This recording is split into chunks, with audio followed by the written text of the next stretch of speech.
insuficiencia hepática, hepatitis viral y cirrosis, ¿no?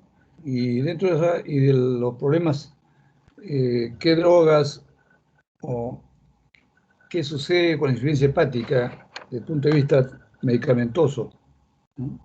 Vamos a ver. Insuficiencia hepática, ¿no? Recuerden ustedes que el hígado es un órgano muy noble porque pasan todas las drogas, alimentos, o sea, todo es la fábrica en la cual se procesa todo lo que ingresa al organismo. Entonces, el hígado puede verse afectado por diferentes causas, ¿no? Las causas infecciosas, ¿no? Como virus, bacterias, ¿no? Riquecias, ¿no? O causas metabólicas, ¿no? Alteraciones en el metabolismo, ¿no? Propios de la alteración hepática, como la deficiencia de la alfa-1 antitripsina o fallas en el mecanismo de absorción de hierro, etcétera. Tóxicas, igualmente cualquier tipo de droga, ¿no? U hongos, sustancias psicóticas pueden alterar este hígado, ¿no? Y claro, las neoplasias, ¿no? Las neoplasias son causas que pueden llevar a insuficiencia hepática. La insuficiencia hepática, ¿no? Mire, para que el organismo pierda la función hepática, ¿no? Debe haber más o menos 80 a 90% del tejido hepático lesionado, ¿no? Alterado, para que el paciente entre en insuficiencia hepática terminal. Entonces, cuando esta alteración hepatocelular supera el 80% del parénquima hepático, ¿no? La patología se hace irreversible, ya no hay nada que hacer, ¿no? Por lo cual la única alternativa es el trasplante de hígado. Entiéndase de que para llegar a esta alteración de 80-90% del daño hepático, estas causas infecciosas, metabólicas, tóxicas, neoplásicas, ¿no? Tienen que ser muy intensas o de mucho tiempo. Entonces, inicialmente los pacientes con problemas hepáticos hacen lo que se llama las hepatitis, ya sea hepatitis virales, medicamentosas, ¿no? Etcétera. Entonces, pasan de una hepatitis aguda, inflamación aguda, a una inflamación crónica, ¿no? Y después, si esto no se, porque muchas veces se resuelve en la fase aguda. Recuerden que el hígado tiene una gran capacidad de regeneración, pero cesada la noxa, cesada la agresión, ¿no? Puede regenerarse el hígado y se acabó el problema. Pero cuando estas noxas se están agrediendo mucho tiempo, se convierte en una hepatitis crónica. Y el siguiente paso de la hepatitis crónica es la cirrosis hepática, ¿no? La cirrosis hepática. Entonces, como digo, la insuficiencia hepática puede ser aguda y puede ser crónica. Las principales causas de insuficiencia hepática aguda incluyen infecciones por virus hepatitis A, B, C, D y E. Les adelanto, virus A y virus E, hepatitis aguda. La E, hepatitis aguda, sobre todo en el embarazo, ¿no? Mientras que el virus B, C y D producen hepatitis aguda, producen hepatitis crónica, ¿no? Y los virus B y C, vamos a ver, van a producir cirrosis, ¿no? Y sobre todo el B va a llevar al carcinoma hepatocelular. Vamos a ver más adelante, ¿no? Ahora, fármacos, existe una serie de fármacos, como decía, el hígado se encarga de metabolizar todo lo que pasa por ahí, ¿no? Entonces, muchos fármacos que aparentemente son inocentes pueden provocar daño hepático agudo, una hepatitis aguda fulminante, inclusive con muerte del paciente, ¿no? El famoso acetaminofén, el paracetamol, que está muy de moda actualmente por este virus y por la fiebre, este virus de la COVID-19, el paracetamol puede llevar a una necrosis hepática masiva y el paciente morir en pocos días, ¿no? En la fase aguda. Otras drogas son las drogas usadas como bacteriostáticos, ¿no? Tuberculostáticos, disculpen, ¿no? La isoniazida, la rifampicina, ¿no? Otras drogas como la alfa-metildopa, ¿no? O inhibidores de la 1-aminoxidasa, etc. Pero lo que hay que tener muy en cuenta es esta, sobre todo el acetaminofén, que se usa muy frecuente. Entonces, cuando esta se usa en grandes dosis, produce un daño hepático terrible, llevando a la necrosis hepática. Entonces,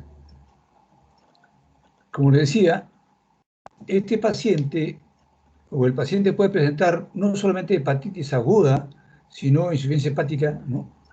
Por una enfermedad crónica que posteriormente lleva a este hígado hacia una cirrosis, ¿no? Y bueno, un hígado cirrótico, su capacidad de procesamiento está totalmente disminuida, el paciente hace insuficiencia hepática, ¿no? Dentro de las principales causas que pueden llevar a una cronicidad, a una hepatitis crónica y a una cirrosis posteriormente, tenemos la hepatitis alcohólica. El alcoholismo es una causa muy frecuente en nuestro medio de insuficiencia hepática, ¿no? Otras causas hemos visto la hepatitis viral, la hepatitis de virus B, virus C y virus D, sobre todo. Sobre todo los dos primeros, el virus B y virus C, ¿no? Pueden llevar a esta. Y también tenemos otro cuadro, es la esteatohepatitis no alcohólica, ¿no? Otras causas, ¿no? Que pueden provocar este daño.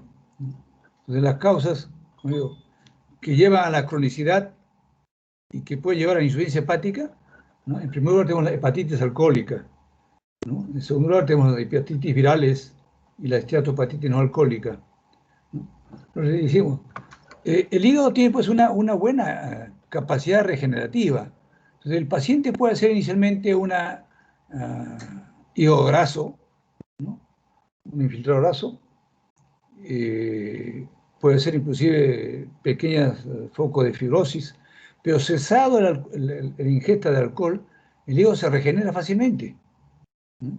Pero si persiste la ingesta de alcohol, el hígado se va dañando poco a poco, ¿no? Y se hace crónico el daño, lleva a la cirrosis con la consiguiente insuficiencia hepática.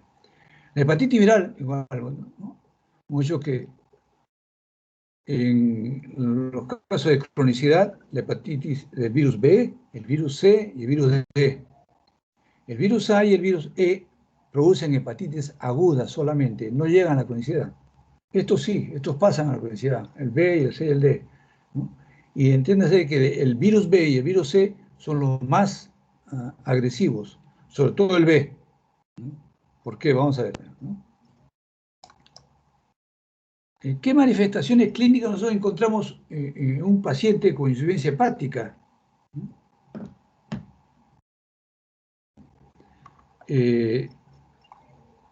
La ictericia, ¿no? Es la primera manifestación que nosotros vemos en un paciente, por ejemplo, pálido, amarillento, ¿no? Entonces, eso es lo que vemos, ictericia, ¿no? Porque hay daño hepatocelular, ¿no? Y si hay daño hepatocelular, sobre todo la elevación de bilirrubinas, ¿no? La bilirrubina directa, sobre todo. Y posteriormente la indirecta, porque inicialmente se puede ser depende de la causa, por obstrucción o por daño hepatocelular. Otra manifestación clínica es la ascitis, la presencia de líquido en la cavidad peritoneal. Esta ascitis tiene múltiples explicaciones. Una de ellas es porque hay pérdida de proteínas y al haber una disminución de la presión oncótica, hay presencia de líquido en la cavidad peritoneal. También encontramos como otra manifestación clínica las varices esofágicas o los hemorroides, ¿no?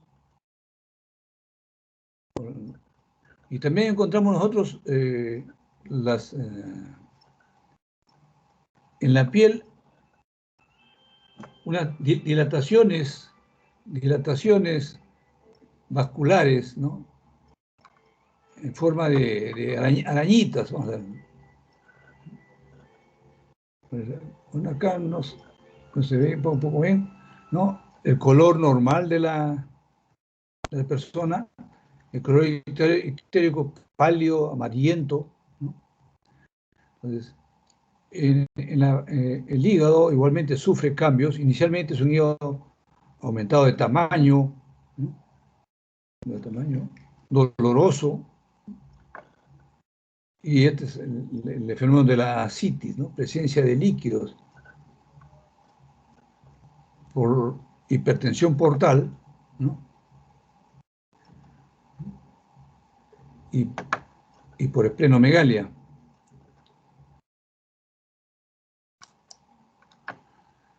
Asimismo, los pacientes con insuficiencia hepática van a presentar, ¿no?, cambios en su estructura física, ¿no?, debido al hiperestrogenismo. Se elevan los estrógenos, ¿no?, y el paciente presenta ginecomastia, o sea, incremento de las mamas,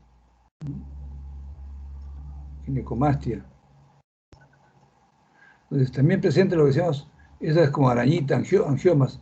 No se ve muy bien acá, pero son como unas pequeñas zonas rojizas con pequeñas arañitas de color rojo. Pequeños vasitos que están rojizos. Acá tenemos, a nivel del ombligo, empiezan a aparecer estas telangiectasias, estas dilataciones vasculares, acompañados con la cirrosis. Y también hay hipogonadismo.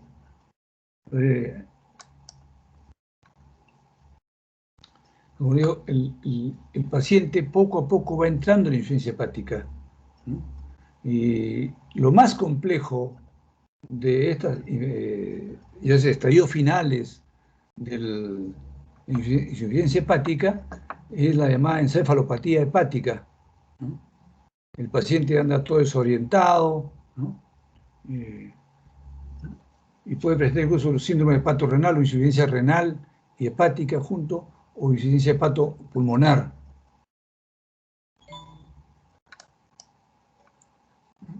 Y pasada la fase crónica de la hepatitis, ¿no?, del daño hepático, por cualquier causa, ¿no?, puede venir la cirrosis, que es el estadio final, ¿no?, de las afectaciones crónicas hepáticas, ¿no?, que puede ser, como hemos dicho, por un abuso crónico del alcohol, ¿no?, igualmente por virus, B, C y D, ¿no?, o la esteatohepatitis no alcohólica, por ejemplo, esteatohepatitis no alcohólica como la de nutrición.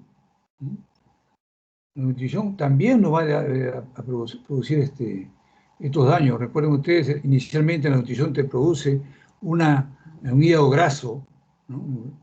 Y si el cuadro de nutrición es severo, el paciente empieza a hacer cuadro de hepatitis crónica y luego va a ser problema de cirrosis, la famosa cirrosis nutricional, ¿no?, y otras enfermedades metabólicas que también producen esto, y la hemocromatosis.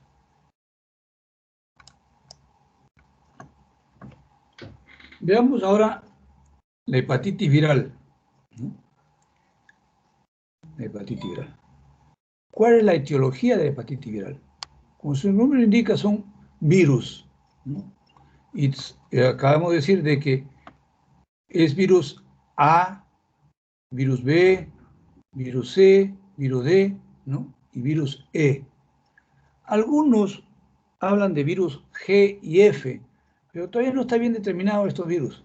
Pero sí están bien determinados estos del A hasta la D, ¿no? hasta el virus E, ¿no? Y estos virus, el virus de hepatitis A y hepatitis E, ¿no? Se transmiten vía fecal oral, ¿no? O sea, ano-boca. Mientras que el virus de la hepatitis B, el virus C, el virus D, se transmiten por vía sanguínea. Estos a veces, nosotros no le damos mucha importancia a veces a estos virus, pero estos son más mortales, sobre todo ¿no? Más mortales a la larga que cualquier enfermedad, ¿no? Estos pueden producir muerte segura.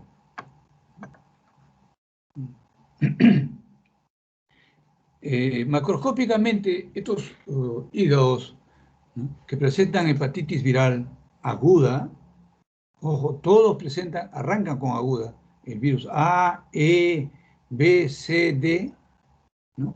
Todos presentan hepatitis viral. En la fase aguda, el virus, el hígado se hincha, ¿no? Es virus agrandado y tiene menor consistencia, ¿no? Porque hay necrosis de los hepatocitos. Y el hígado es un hígado rojizo, normalmente es pardo rojizo, pero es un hígado rojizo, muy blando, uno lo toca con la mano y es una gelatina el hígado, ¿no? De hepatitis aguda, virales. Y algunas veces es rojizo verdoso, depende de la cantidad de bilis que tenga atrapada en sus canalículos, ¿no? En sus canalículos sobre todo, ¿no? O en las vías biliares. ¿No? Microscópicamente, la hepatitis viral aguda presenta varios aspectos, ¿no? Hay necrosis hepatocelular, o sea, hay muerte de las células, pero se regenera rápidamente, ¿no? Algo que nosotros podemos encontrar, porque, bueno, en necrosis, el hígado de hepatitis viral no se puede biopsiar, ¿no? Solamente nosotros encontramos estos cambios en el cadáver, ¿no? Pero esta necrosis inicialmente no se logra observar porque no se puede biopsiar el hígado en hepatitis viral aguda, porque ya le digo, hay una necrosis hepatocelular tan severa que puede llevar, ¿no?, a que el hígado es una gelatina, ¿no? Pero si encontramos, cuando ya está en la etapa final de este daño viral, los hepatocitos, o en la fase inicial, los famosos hepatocitos balonados, ¿no? Hepatocitos hinchados, ¿no? Vamos a ver un ejemplo, ¿no? Y también dependiendo de la causa, por ejemplo, hay un tipo de célula especial, ¿no?, que podemos encontrarla en la histología del hígado, que es la célula en vidrio esmerilado o célula de Shikata. Estas células en vidrio esmerilado o célula de Shikata, que son hepatocitos agrandados, tumefactos, balonados, ¿no?, que tienen una superficie rosada, opaca, pueden o no tener núcleo. La mayoría son anucleados, pero pueden tener núcleo también. Entonces, estas son las famosas células en vidrio esmerilado o célula de Shikata, que es producida que son características en el virus de la hepatitis B, ¿no? El virus B se caracteriza por esto. Uno encuentra esta célula y puede tranquilamente decir, esto es una hepatitis viral de tipo B. También podemos encontrar colestasis. Colestasis viene a ser, ¿no? Acúmulos de bilis conjugada, ¿no?, dentro de los conductillos biliares o los canalículos biliares, ¿no? O también podemos encontrar colestasis dentro de los hepatocitos, ¿no? O sea, pigmento biliar ahí, ¿no? Y este es el que, si hay mucho pigmento biliar, nos va a dar este color verde, ¿no? Los macrófagos, también hay una buena cantidad, ¿no? Y estos macrófagos se traducen por la hiperplasia de la célula de Kupffer. Las células de Kupffer son los macrófagos que están en... Y esta necrosis, ¿no?, se llama necrosis en puente, que van de porta a porta, y también una inflamación del tracto portal. O sea, hay linfocitos, polimorfonucleares, etc., ¿no? Entonces, lo que encontramos básicamente son presencia de necrosis, ¿no?, en el muerto, ¿eh? Porque no se hace simbiosis. Porque cuando se hace simbiosis vamos a encontrar los hepatocitos balonados, o las células de envío merilado, la colestasis, ¿no?, inflamación portal, hiperplasia de célula de Kupffer. ¿Ya? Eso es lo que encontramos nosotros en la histología de hepatitis viral aguda. Y como digo, en cualquiera de estos virus se puede dar. Pero la característica del virus B, que es el que nos va a dar más problemas, es la presencia de esta célula en virus merilado. Vamos a hacer un ejemplo por ahí, ¿no? Entonces, la noxa continúa y el paciente o muere o hace insuficiencia hepática con necrosis masiva, ¿no?, o cede la agresividad del virus y el paciente o se recupera totalmente porque el virus, el hígado se regenera fácilmente, o pasa a una etapa de cronicidad, ¿no?, donde empieza a haber cambios ya en cuanto a las características histológicas del hígado, ¿no? Empieza a haber, pues, tractos fibrosos, ¿no?, en el hígado, tanto en las trabéculas, ¿no?, o en los espacios porta, se ensanchan los espacios porta por fibrosis, ¿no?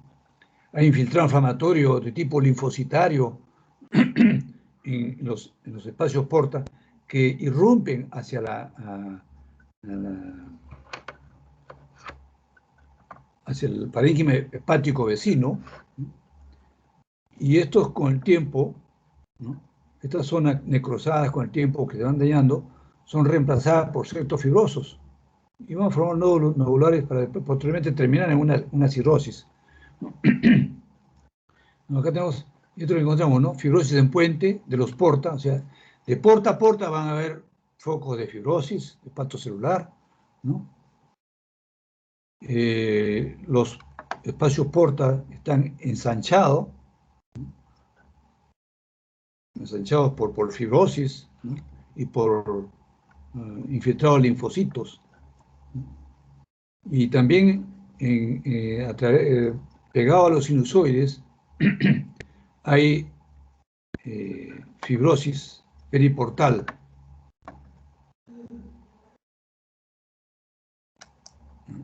Acá tenemos otros un ejemplo de lo que decía del hígado en una hepatitis aguda.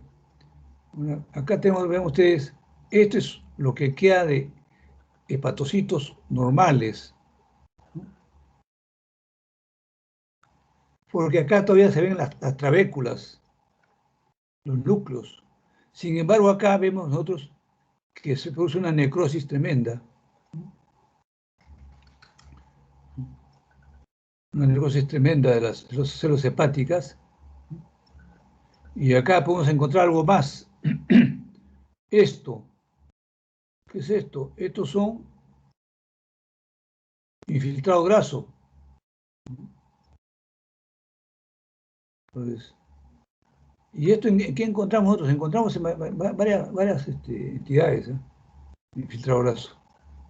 Sobre todo si este paciente es un paciente alcohólico, desnutrido, y encima le cae un virus, ¿no? Vamos a encontrar toda esta histología, ¿no? Necrosis hepatocelular por el problema viral, ¿no? Esto es una secuela de lo que el paciente tenía. Y acá tenemos nosotros, esto es lo que llaman la colestasis, ven ustedes, ¿no? Tapones biliares, ¿no? En los canalículos biliares, ¿no? O presencia de bilis dentro del hepatocito. Y estos son los hepatocitos tumefactos, grandes, pálidos, que se ve. Y acá tenemos esta lámina, es un hepatitis virus B. Acá estas son las células de Shikata o células en virus esmerilado. ¿Ven ustedes acá? Estas. El citoplasma es así como este, tumefacto, ¿no? Eso es lo que vamos a encontrar nosotros, ¿no? Los hepatocitos. Recuerden ustedes que la célula, el núcleo hepatocito, es bien activo, en permanente fase de regeneración. Pueden ser incluso binucleados, como en este caso. Pero no es neoplasia, ¿no? Son núcleos del mismo tamaño, muy bonitos, ¿no? Con nucleolos. Pero acá vemos otras células que no tienen núcleo. Acá está con núcleo rechazado, acá no hay núcleo, acá tampoco. Entonces son las células de Shikata o células de marcadores de hepatitis virus B.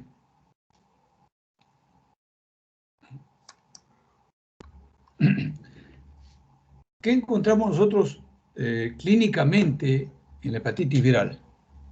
¿Por qué se caracteriza? La hepatitis viral se caracteriza porque el paciente va a presentar dolor abdominal, porque el hígado duele, pues duele porque es la cápsula de Gleason la que se distiende.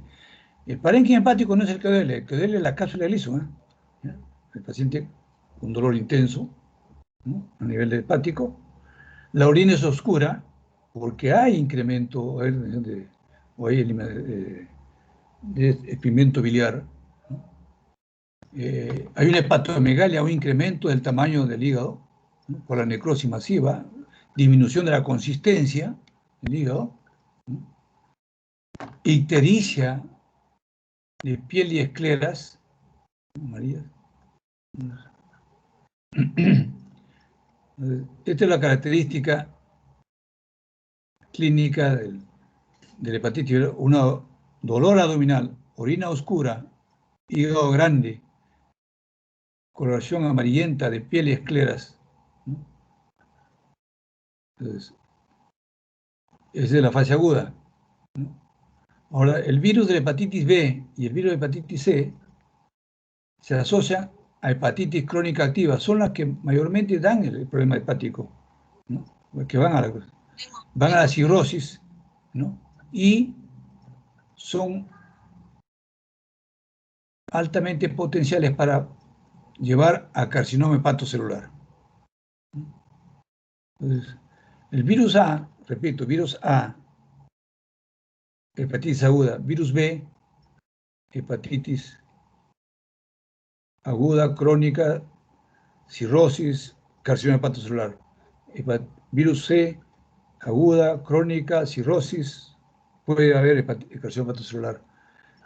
El virus D, aguda, crónica, cirrosis, no va a carcinoma hepatocelular, ¿no? Y el virus E, hepatitis aguda sobre todo en el embarazo. Entonces, esto decimos, la hepatitis crónica activa es una descripción que lo hace el patólogo para decir que esta hepatitis crónica, ¿no? Está en plena efervescencia, recién pasando de la aguda a la crónica, ¿no? Acá hay mucho infiltrado inflamatorio. Puede todavía no haber fibrosis, pero cuando ya empieza a aparecer la fibrosis, ¿no? Puede pasar a la cirrosis, ¿no?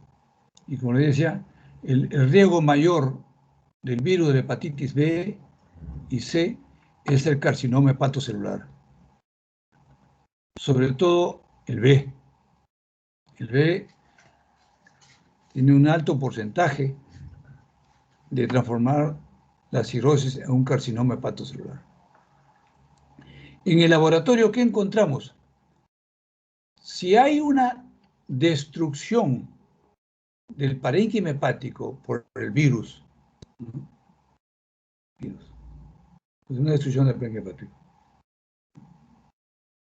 o daño hepático crónico de los hepatocitos, entonces, va a haber incremento de las transaminasas, tanto alanino y aspartato transaminasas, llamadas, conocidas también como, lo recuerdan ustedes, la glutámico pirúvica y glutámico oxalacética, sobre todo esta, ¿no?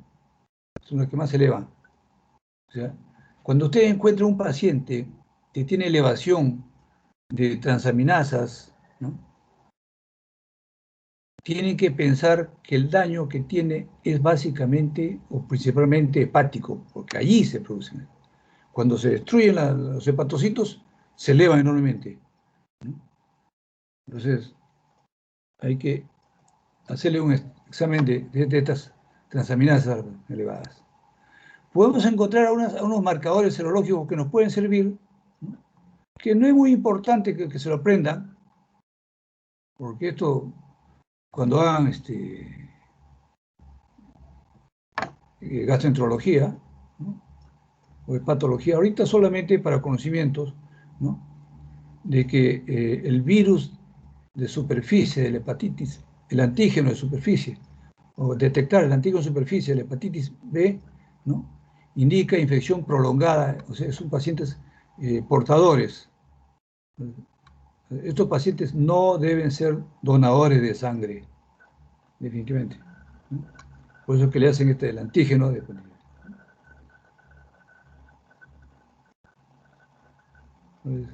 Igualmente, el anticuerpo de inmunoglobulina M, para el antígeno de hepatitis B, core, de superficie, este es core o cuerpo, es importante para el diagnóstico de enfermedad aguda durante el periodo de ventana.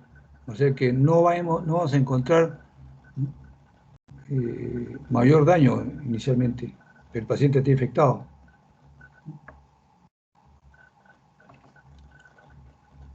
El tratamiento.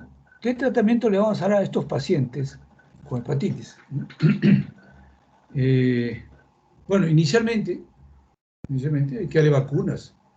A los pacientes puede usar la vacuna para hepatitis A, hepatitis B, ¿no? Sobre todo el B.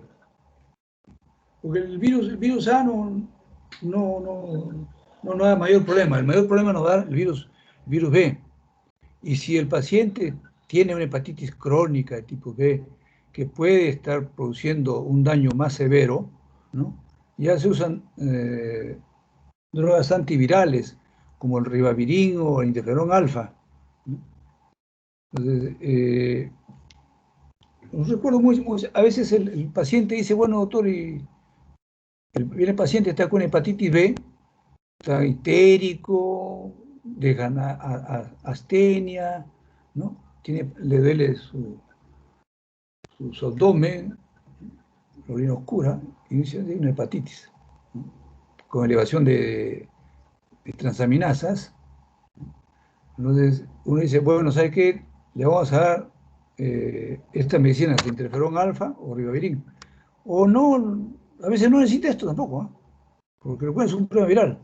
Y le dice simplemente, vaya usted y guarde reposo y haga dieta, ¿no? En realidad, el paciente no necesita uno decirle que haga reposo o haga dieta, porque el paciente que esté enfermo con hepatitis viral solito va a hacer reposo, no va a tener ganas de levantarse.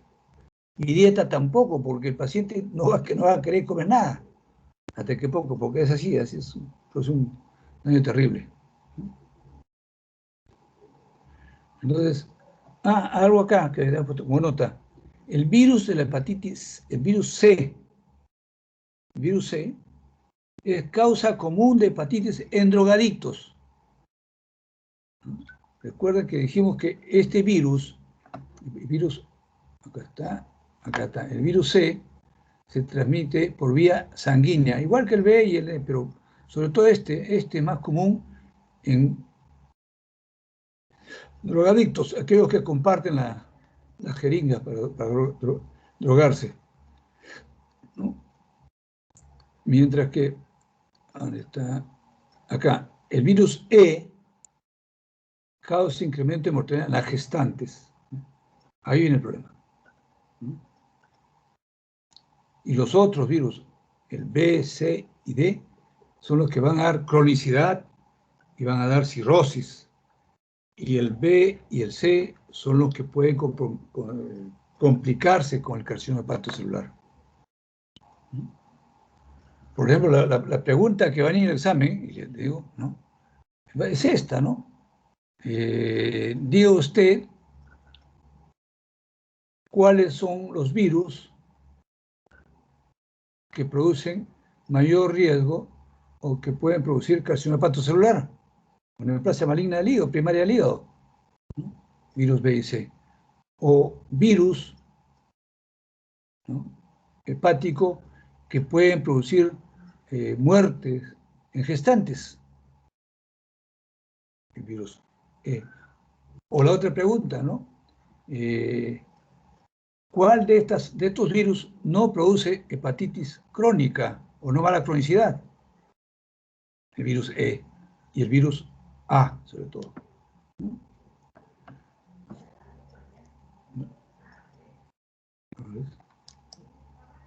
Veamos un caso clínico de esta hepatitis. Vamos a ver, ¿no? Varón de 30 años de edad que presenta dolor abdominal, orinas oscura, dolores focalizados en cuadrante superior derecho, o sea, donde está el hígado, y se ha presentado por más de 6 meses. Miren. Allá viene un cuadro crónico. El examen físico, la coloración amarillenta de la piel, así como las escleras, hepatomegalia, sexualmente activo y no practica seguridad sexual, ¿no? Y elevación de las transaminasas. ¿Qué otros estudios pediríamos para hacer el diagnóstico preciso, ¿no? Ver si este paciente tiene o no virus, o sea, de dónde viene su hepatomegalia, su daño hepático, porque todo es hígado acá. Entonces vamos a pedirle, ¿no?, antígeno de superficie. Es lo que podríamos pedir para ver si es una hepatitis B, ¿no?, o hepatitis C. Pero también es importante hacer un anamnesis.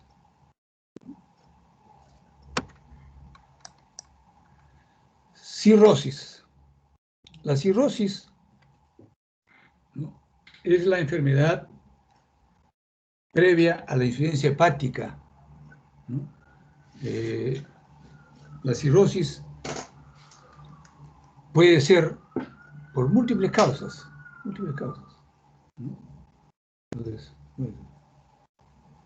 y se conocen dos tipos de cirrosis. La cirrosis micronodular,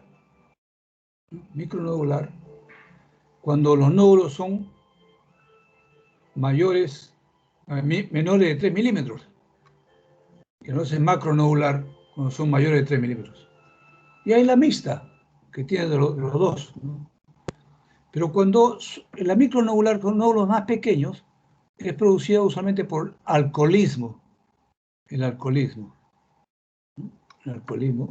produce cirrosis micronodular, ¿no? La hemocromatosis, ¿no?, actualmente, o la enfermedad de Wilson. Mientras que la macronodular es más frecuente, o la mixta, ¿no?, puede ser provocada por el virus de hepatitis B y virus de hepatitis C, ¿no? Algunas hepatitis inducidas por drogas, ¿no?, la cirrosis biliar primaria, enfermedad de Wilson, puede ser mixtas, ¿eh? La deficiencia de alfa-1 antitrypsina, un fenómeno metabólico, o también el alcoholismo, ¿no? Estos pacientes que presentan alcoholismo, que inicialmente hacen cirrosis micronodular, ¿no?, siguen recibiendo mucho alcohol y se transforma esta micronodular en macronodular para terminar siendo una cirrosis mixta.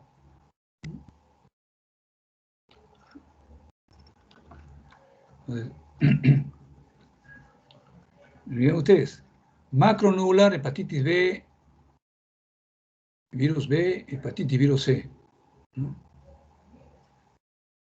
Mientras que el alcoholismo nos da más hepatitis, cirrosis micronodular. Son las causas más comunes. Cuando nosotros vemos nódulos muy pequeños, macroscópicamente tenemos que pensar, esto probablemente, no siempre, porque tiene otras causas, sea por alcoholismo.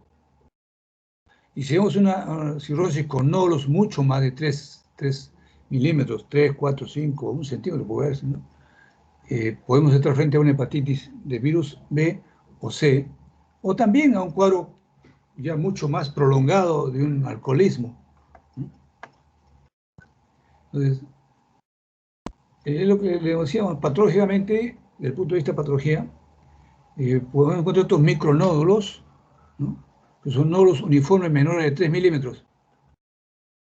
Más se ve en el alcoholismo. Macronódulos, que son nódulos más grandes, irregulares, mayores de 3 milímetros, se ve más frecuente con hepatitis viral B o hepatitis virus C, ¿no? Y una mezcla de ambas es el alcoholismo, ¿no? Que puede tener micro y macronódulos. Puede ser lo mismo. Microscópicamente, esto es importante que aprendan. Esto sí, por favor, lo que está subrayado, lo aprenden. ¿Qué necesitamos nosotros para diagnosticar cirrosis? ¿Qué se necesita, ¿no? Histológicamente? No solamente vamos a buscar nódulos, macronódulos, micronódulos, porque puede haber fibrosis hepática y con nódulos, no quiere decir que es cirrosis, ¿eh? Vamos a encontrar lo que se llama la fibrosis difusa. Fibrosis difusa. Inicialmente, la fibrosis arranca por los espacios porta, ¿no? Y después se va de porta a porta. Vamos a hacer un ejemplo, ¿no? De porta a porta son puentes, ¿no? Que se van distribuyendo de espacio porta a espacio porta, de espacio porta a vena central, ¿no? O de vena central a espacio porta. Son nódulos, ¿no? Son ensanchamientos de los espacios porta por fibrosis.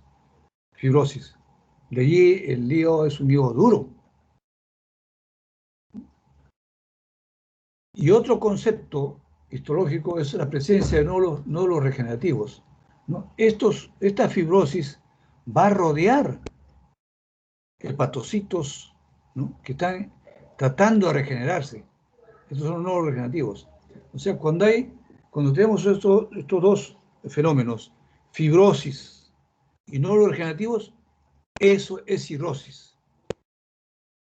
Ojo, podemos tener también proliferación de conductos biliares, sí, hay proliferación, porque como hay fibrosis a nivel de los espacios porta, ¿no?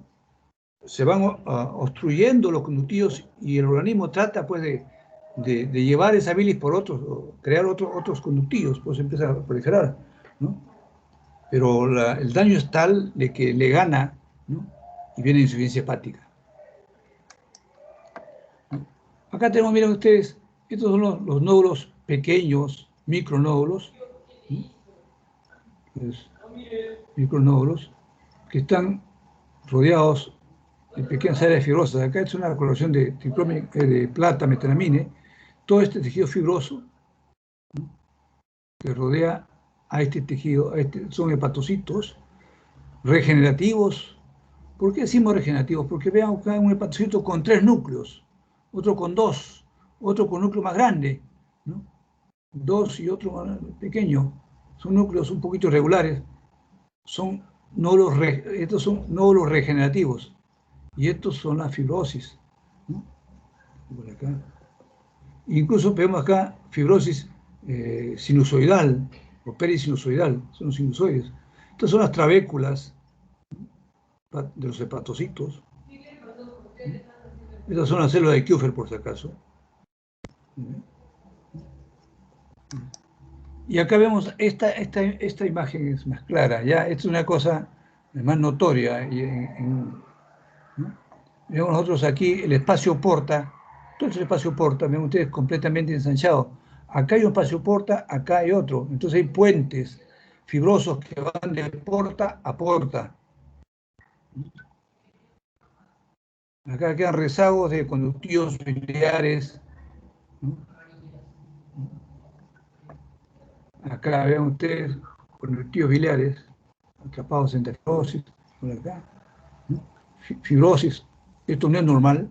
Recuerden ustedes que solamente se ve en un pequeño área el tejido portal, ¿no? En el cual se unió por vena, arteria y conductivo biliar. Entonces acá vemos espacio porta ensanchado por fibrosis, ¿no? Infiltrado inflamatorio crónico, y esto es el nódulo regenerativo. Esto es cirrosis. Si no, porque a veces podemos encontrar solamente fibrosis, ¿eh? Eso no es cirrosis. Tiene que haber estas dos cosas.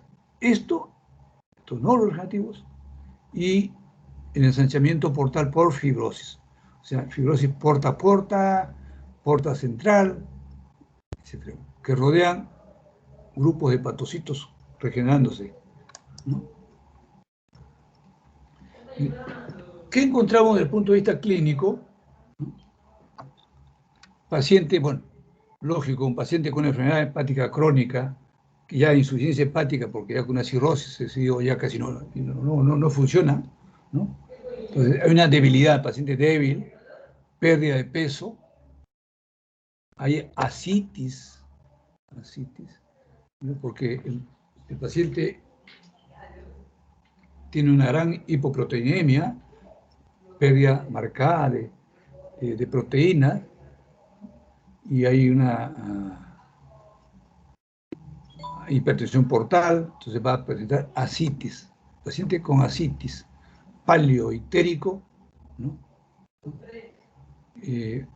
Pues, ascitis, ictericia, vómitos. ¿No? El aliento hepático del paciente tiene un aliento bien fétido, ¿no? Y la gente dice, no, está mal del hígado, siempre está mal del hígado, ¿no? Presenta estos nebus en araña, ¿no? En el tórax y en la cara, son telangiectasias capilares. Va a presentar también ginecomastia, alteraciones de las mamas. Hay pérdida de vello pubiano, baja el apetito sexual, atrofia testicular. Presenta asterixes. Las asterixes son tremores. El tremor, el paciente tiende la mano o trata de doblarla y le tiembla las manos. Es un tremor permanente, ¿no? Es la característica del cirrótico. Y presenta edema de tobillos. Entonces, básicamente va a encontrar ascitis, ictericia, nebus en araña, ginecomastia, ¿no? Asterixis, edema de tobillo. Son los signos cardinales de la cirrosis. Puede tener los otros signos, ¿no? Pero con esto, ¿no?, hay que tener muy en cuenta de que este paciente puede presentar cirrosis, ¿no? Vamos a hacer un ejemplo. Como el paciente tiene un problema ya crónico, hace anemia,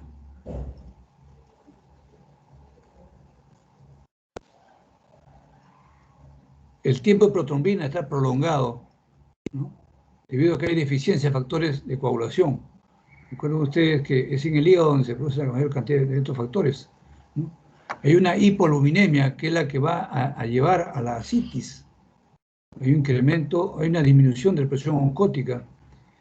Hiperbilirubinemia, ¿no? Entonces, hay gran cantidad de elevación de la bilirrubina, sobre todo, ¿no?, indirecta como indirecta, los dos, ¿no? Porque el espacio porta está obstruido por fibrosis, los conductivos, no pasa la bilirrubina, ¿no?, y el paciente también no conjuga la bilirrubina por daño hepático, ¿no? Y si hay daño hepático, hay una elevación de las transaminasas. alanino-transaminasa y aspartato-transaminasa. Y como hay obstrucción de los conductos biliares por la fibrosis, ¿no?, que afecta a todo se elevan la fosfatasa alcalina. Miren ustedes, esto no estaba elevado en la hepatitis, ¿recuerdan ustedes? No hablábamos de fosfatasa alcalina. Es una característica, elevación de fosfatasa alcalina nos indica que hay obstrucción del conductivo biliar. Y acá, pues, por la fibrosis se obstruye, hay elevación de conductivo, ¿no? También hay elevación de transaminasa celular, si hay daño hepatocelular, ¿no? Y esto lleva, pues, a que el paciente no pueda estar desnutrido, anémico, ¿no? Pues, ¿no? Y también hay altos niveles de amonio sanguíneo. Estos niveles de amonio sanguíneo a la larga son los que van a dar, ¿no?, las complicaciones que van a ser la encefalopatía hepática. Y es porque el amonio actúa como neurotóxico. O también puede tener un síndrome hepatorrenal, insuficiencia renal y hepática, o incremento del riesgo para el carcinoma hepatocelular. La cirrosis es un fenómeno, es una enfermedad casi terminal.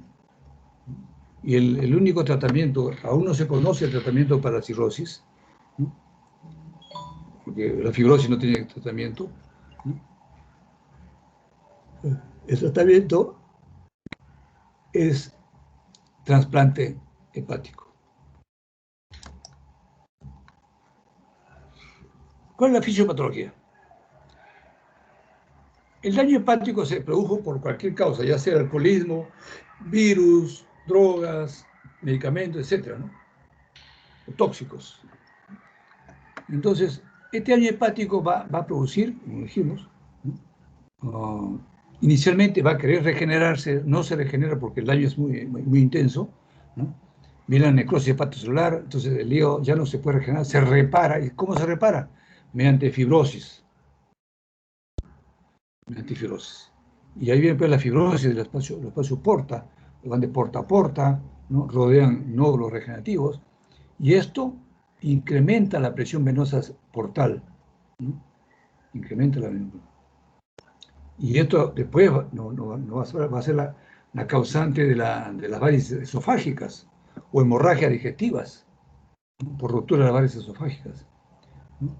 Entonces, el paciente presenta una disminución marcada de la presión oncótica, ¿no?, porque tiene una hipoglucemia, ¿no?, y hay una baja degradación de aldosterona, paciente edema periférico y ascitis, ¿no? Es un problema. Pero a la larga, como digo, estos pacientes, ¿no?, su problema es que estos van a la insuficiencia hepática. Entonces, el tratamiento, bueno, en nuestro medio, sobre todo, más común es abstinencia alcohólica, evitar que siga dañándose más ese hígado, ¿no? Entonces, el hígado que ya está dañado con fibrosis ya no se va a resolver, pero sí todavía los hepatocitos que están tratando de regenerarse, esos van a estar funcionando. Pero si el paciente sigue con el alcoholismo, ¿no?, hace ya por ahí un compromiso 80-90% del parénquima, no hay nada que hacer. Ya perdió su hígado, ¿no? Y el trasplante hepático tiene que hacerse cuanto antes, porque esto no lo espera, desgraciadamente no hay forma, ¿no?, de mantenerlo. Restricción de sodio, suplemento vitamínico, y si se pudiera, un trasplante hepático. Aunque para trasplantes hepáticos, que no son muy frecuentes en nuestro medio, hay que hacer muchas esperas, ¿no?, y el paciente llega a morirse. El paciente con cirrosis está próximo a la muerte. O se muere por insuficiencia hepática, o se muere por un carcinoma hepatocelular. Veamos un caso clínico. ¿Cómo se presenta esta cirrosis, ¿no? Varón de 52 años de edad que acude por presentar de inicio insidioso, ¿no?, desde hace un año. Es importante esto, cuando hagamos nosotros historias clínicas o, sí, pues, casos clínicos, hablar del inicio agudo, ¿no?, brusco, ¿no?, o lento, insidioso, ¿no?, poco a poco.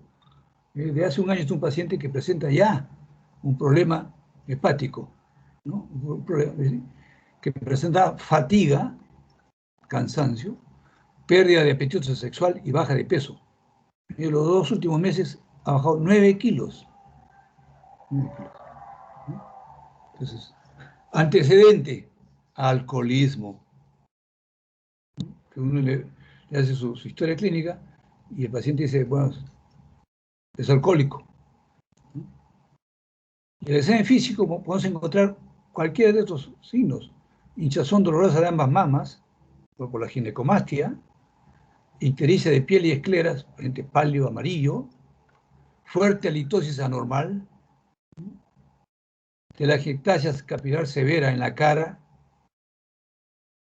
pérdida del vello pubiano y edema, 3 cruces de ambos tobillos.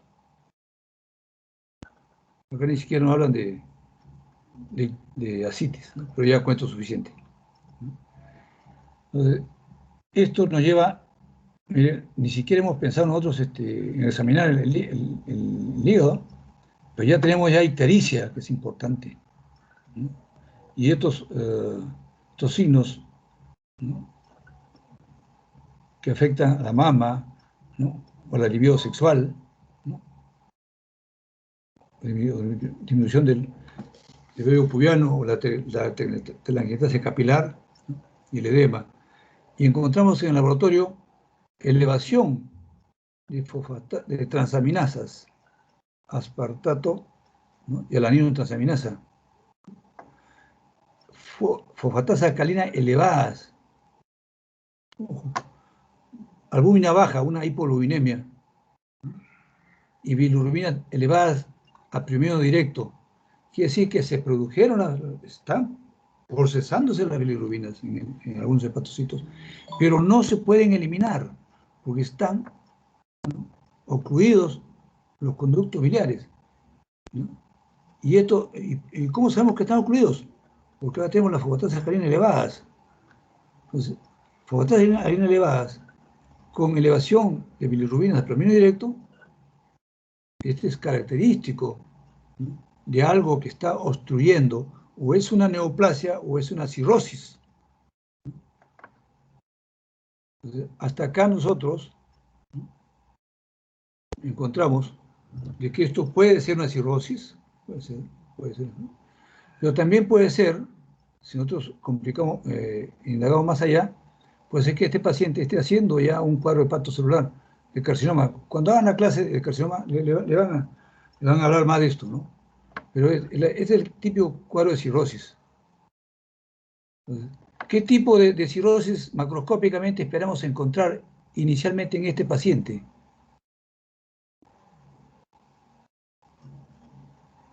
Cirrosis micronodular. Ahora, hay cirrosis que son micronodular y mixtas, ¿no?, en lo cual vamos a encontrar nosotros bastante, digamos, marcadores para alcoholismo, con bastantes células grasas. Entonces, ¿y por qué si esto está mezclado el alcoholismo con la desnutrición? Sí, pues, ¿qué alcohólico no está desnutrido? El alcohólico no come, el alcohólico se dedica a tomar, lleva la desnutrición. Entonces, esto lesiona más el hígado. O sea, esto hace, el daño a veces es irreversible. ¿Alguna pregunta?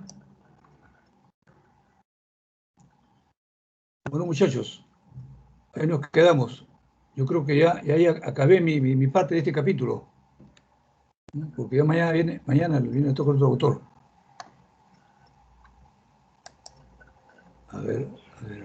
Sí, doctor, con eso terminaríamos en lo que es Lo que me corresponde a mí. claro, el capítulo de todo lo que es hepático. Ya, Y ahora voy a pasar lista, no se vayan de ver.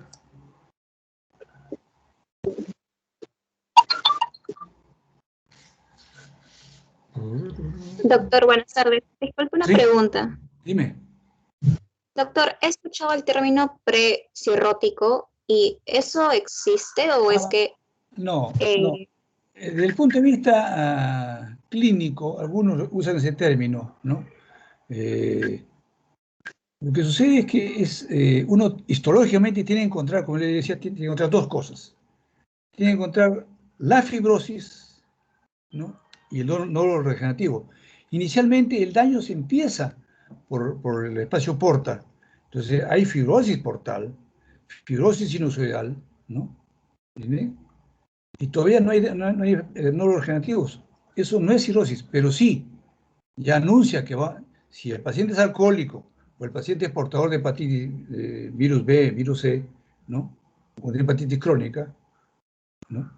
Con presencia de cirrosis, de fibrosis portal, o si no, tiene que pensar que se va a ir a eso, pues si sigue tomando alcohol o sigue con su problema infeccioso. Entonces ellos le llaman estado precirótico. Entonces, por eso, sí hacen biopsia, y ellos evalúan paciente alcohólico, que hace una hepatitis crónica el alcohólico, hepatitis alcohólica, ¿no? Y si encuentran que hay fibrosis, le hacen una biopsia y encuentran que hay fibrosis, ¿no? Ellos ya están en condiciones de decir, este paciente, así como va, está en un estado precirótico, porque va a la cirrosis. Entonces tienen que en ese momento quitarle el alcohol, darle dieta, qué sé yo, no sé, ¿no? Para poder controlar. Pero si sigue así, ese paciente va a la cirrosis. Es lo que antes llamaban cirrosis temprana, ¿no? O estadio precirrótico. Pero repito, para hablar de cirrosis tenemos que tener los dos conceptos: fibrosis y nódulos regenerativos, ¿no? Así es. Si hay uno solo, puede ser fibrosis solamente, pero tiene otras causas, ¿ya? Doctor, una pregunta. Sí. Buenas tardes. Cuando usted habló del tratamiento para lo que es la cirrosis, mencionó de que en general no existe tratamiento y la única forma es lo que es el trasplante de hígado, ¿verdad? Sí. Y dígame, por ejemplo, he visto que también, o bueno, he visto algunos artículos donde también aplican lo que es una lobectomía hepática.